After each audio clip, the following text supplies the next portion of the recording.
Si Sanei Shimomura o Shane ay pinanganak noong 1987. Ang kanyang ama ay PE teacher sa high school at kilala rin bilang rugby coach. 3 beses itong ikinasal at si Shane ay anak niya sa unang asawa. Habang nagtuturo ito sa high school ay kalaunan pinakasalan niya ang isa sa kanyang mga estudyante matapos nito makagraduate at nagkaroon sila ng 3 anak. Ang mga magulang ni Shane ay nag-divorce noong 7 taon pa lamang siya at napunta siya sa pangangalaga ng kanyang ama. Madalas ay napakabisi ng ama ni Shane kaya hindi rin niya nabibigyan ng atensyon ang mga anak. Ayon kay Shane ay siya din ang madalas na nag-aalaga sa kanyang mga nakababatang mga kapatid.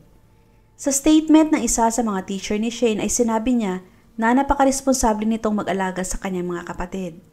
May isang pagkakataon pa na binisita si Shane ng kanyang nursery teacher sa kanilang bahay nung nasa elementary pa lamang siya at nakita niyang napakagulo ng kanilang bahay. Noong nabalitaan niya ang nangyari sa mga anak ni Shane ay naalala din niya ang dating kondisyon ng bahay nila. Katunayan ay honor student si Shane nung siya ay elementary student pa lamang. Ngunit nagbago ang lahat nung siya ay tumuntong ng junior high school dahil napasama siya sa mga maling barkada. Hindi na rin naging maganda ang kanyang reputasyon sa paaralan dahil madalas ay napapaaway na ito. Makailang beses din siya naglaya sa kanilang bahay. Marami na din siya naging boyfriend at minsan pa ay humingi pa siya ng tulong sa kanyang biology teacher para alamin kung siya ba ay buntis. Pagkatapos ng kanyang junior high school ay in-enroll siya ng kanyang ama sa isang private high school at doon pinatira sa isa niyang kaibigan. Noong una ay hindi naging masaya si Shane at sobra siyang nagalit sa kanyang ama. Nakagraduate si Shane at hindi na siya ganun kapasaway tulad nung nasa junior high school pa lamang siya. May 2006 sa edad na 19 ay bumalik si Shane sa kanilang hometown at nakakuha siya ng trabaho sa isang Japanese restaurant. Sa restaurant na yon ay nakilala niyang isang lalaki na nag-aaral pa ng kanyang university. Nagkaroon sila ng relasyon at nabuntis siya ng hindi inaasahan. Makalipas lamang ang 7 buwan ay nagpakasal sila at doon sila tumira sa bahay ng kanyang asawa kasama ang kanyang mga biyanan. Noong May 2007 ay pinanganak ni Shane ang kanyang panganay na anak na babae na si Sakuraku. October 2008 naman ay ipinanganak niya ang kanyang pangalawang anak na lalaki na si Kaidi. Tumigil sa pag-aaral ang kanyang asawa at naghanap na lamang ito ng trabaho para masuportahan si Shane at ang kanilang mga anak. Naging maayos ang lahat. Namuhay ng normal at masaya si Shane kasama ang kanyang pamilya. Tinutulungan din siya ng kanyang mga biyanan sa pag-aalaga ng kanilang mga anak. Madalas din na nakikita si Shane ng kanilang mga kapitbahay na masaya itong nakikipaglaro sa kanyang mga anak. Ngunit hindi rin tumagal ang ganong sitwasyon. Ilang buwan lamang matapos maipanganak si Kaidi, ay bumalik na si Shane sa dati nitong pag-uugali. Nagsimula nang makipag-usap ulit si Shane sa mga dating kaibigan. Madalas ay iniiwan niya ang mga anak sa kanyang mga biyanan sa gabi para makasama ang mga kaibigan. Minsan pa ay uwi na ito sa susunod na araw. Dahan-dahan niyang inilalayo ang kanyang sarili mula sa kanyang asawa, mga anak at mga in-laws. Nag-umpisa na siyang lumabas lagi at nagkakaroon na siya ng malaking utang. Lingid sa kaalaman ng kanyang asawa ay nagawa niyang humiram ng malaking pera mula sa financial institution. Nagkaroon din siya ng ibang karelasyon ngunit hindi yun tumagal at nalaman din ng kanyang asawa. Noong May 2009 ay nag-divorce sila mag-asawa at dinala ni Shane ang kanyang 2 anak. Ipinangako niyang palalakihin niya ang kanyang mga anak ng mag-isa at babayaran din niya ang kanyang mga utang. Hindi rin siya nabigyan ng anumang uri ng suporta sa bata mula sa kanyang asawa.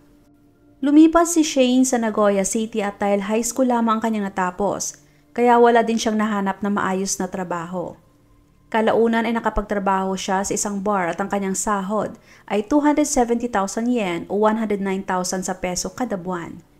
Ngunit hindi yun sapat kay Shane para matustusan ang kanyang buhay. Kinakailangan niya magbayad ng renta kada buwan, bayad sa utility bills, gatas at diapers pa ng kanyang mga anak, pagkain pa nila at pamasahe niya araw-araw papunta sa trabaho. Dahil nahihirapan na siya ay humingi na ito ng tulong sa kanyang ama at sa kanyang dating asawa. Ngunit pareho silang tumanggi na tulungan si Shane. Noong October 2009 at mag-iisang taon na si Kaidi kaya nag-send ito ng message sa dating asawa kung gusto ba niyang ilabas ang kanilang anak para maglaro. Ngunit ayaw din ng kanyang dating asawa. Walang may gustong batiin si Kaidi sa kanyang kaarawan maliban na lamang kay Shane. Nakakalungkot dahil wala namang ginawang masama ang bata. Ngunit bakit pati sila ay nadadamay? Noong January 2010 ay naiwan ni Shane na nakabukas ang gripo sa kanilang lababo. Kaya bumaha ang kanilang buong apartment. Iniwan din niya ang kanyang mga anak na walang mga kasama. Pinaalam sa agent ng bahay ang nangyari at nagulat ito nung makita na walang kasama ang dalawang bata. Siningil pa si Shane ng agent para sa compensation dahil sa pagbaha, ngunit wala siyang sapat na pera. Kaya dinala niya ang kanyang dalawang anak patungo sa Osaka. Sa kaparehong buwan ay tinanggap din ni Shane ang trabaho sa Delivery Health Institution sa Osaka. Sa Japan ay illegal ang prostitution kaya kunwaring sa Delivery Health Institution siya nagtatrabaho. Ngunit sa likod noon ay nagbibigay sila ng extra services sa kanilang mga lalaking customers. Kaya sa madaling salita, si Shane ay isang call girl. Binigyan din si Shane ng apartment ng may-ari ng Delivery Health Institution para sa kanila ng kanyang mga anak. Naghanap din ng nursery may-ari na siyang mag-aalaga sa dalawang bata habang siya ay nagtatrabaho. Ngunit ayon sa isang source ay may kapalit ang lahat ng binigay kay Shane na pabor ng kanilang boss at yun ay ang kanyang sexual na serbisyo. Maliban sa trabaho niya ay lumalabas pa ito pagkatapos ng kanyang shift para pumunta sa ibang bars para makipaglandian sa ibang mga lalaki.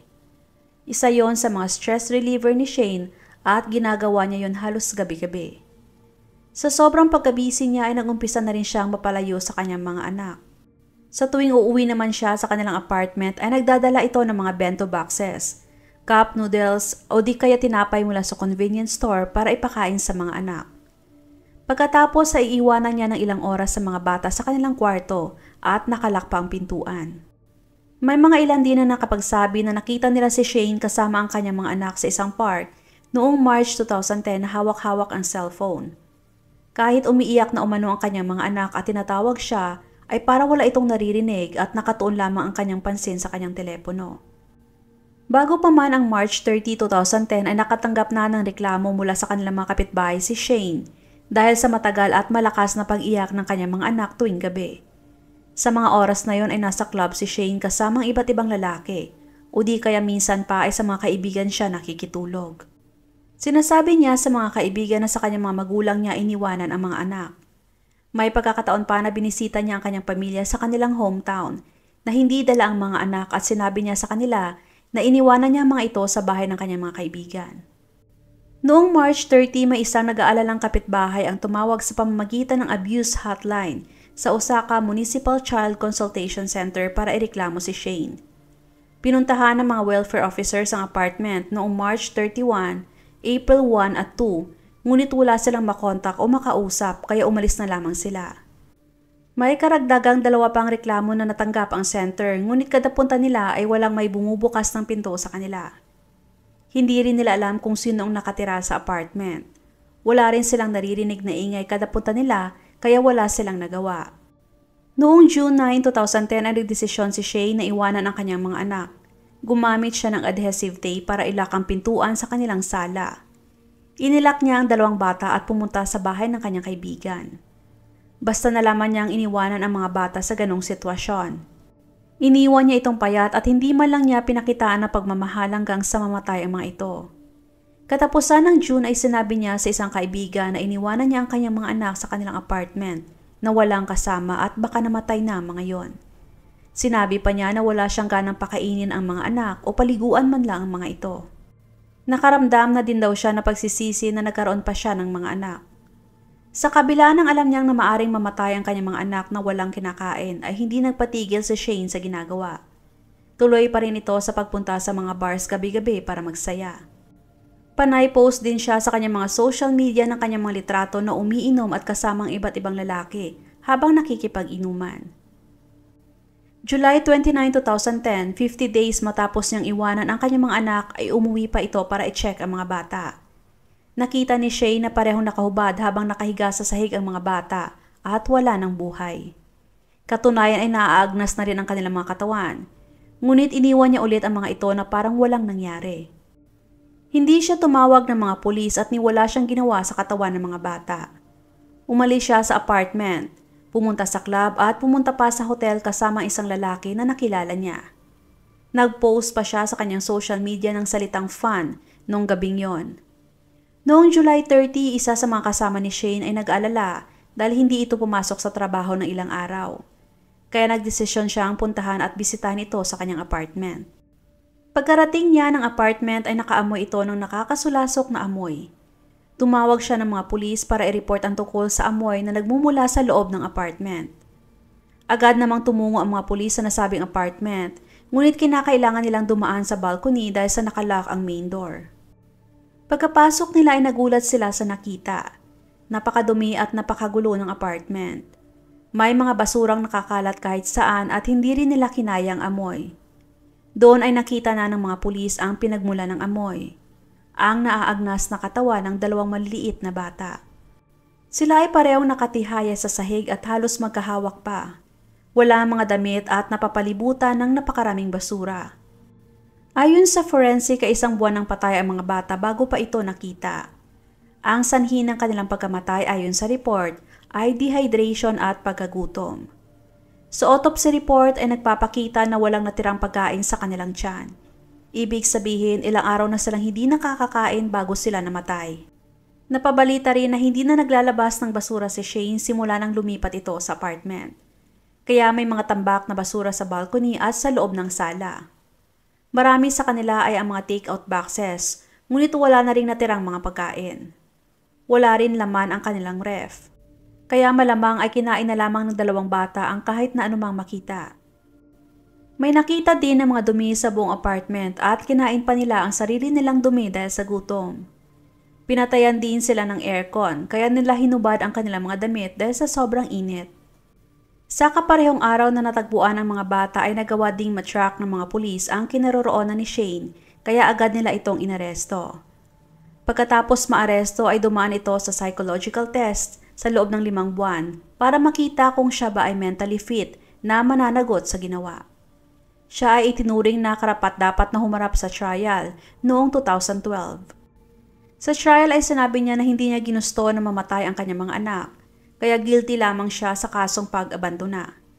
Ngunit ang mga prosecutors ay naniniwala na sa likod ng kanyang pag-abandona ay intensyon o sinadya niya talaga na mamatay ang mga anak. Ipinunto nila dahil wala siyang iniwan na kahit na anumang pagkain sa ref. Nakita din nila na nilagyan niya ng tape ang mga nakakalasong bagay. Ayon naman sa defense ay mahal ni Shane ang mga anak, kaya abandonment lamang ang maaring ipataw na kaso sa kanya. Nangyari din daw ang pag-abandona dahil sa mayroon itong sakit na dissociative disorder at naniniwala sila na ito ay sanhi rin ng mga experience niya na rejection mula sa pagkabata. Ang dissociative disorder ay ang kondisyon sa pag-iisip kung saan ay nagkakaroon ng problema sa memory, identity, emotions, pag-unawa, pag-uugali at pakiramdam sa sarili. Madalas ay nawawala na rin sila sa realidad ng buhay. Kaya ang mga taong may ganitong sakit ay nagdudulot din ng epekto sa pang-araw-araw nilang buhay. Noong March 16, 2012, ang Osaka District Court ay napatunayang guilty si Shane sa kasong murder. Ngunit sinentensyan lamang siya ng 30 years na pagkakakulong.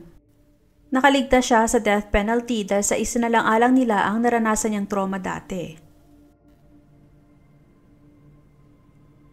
Huwag makatubiling ibahagi inyong mga saloobin at komento. And please huwag kalimutang mag-like and subscribe sa aking channel kung hindi mo pa nagagawa. Magkita-kita tayo ulit sa aking susunod na video. Maraming salamat!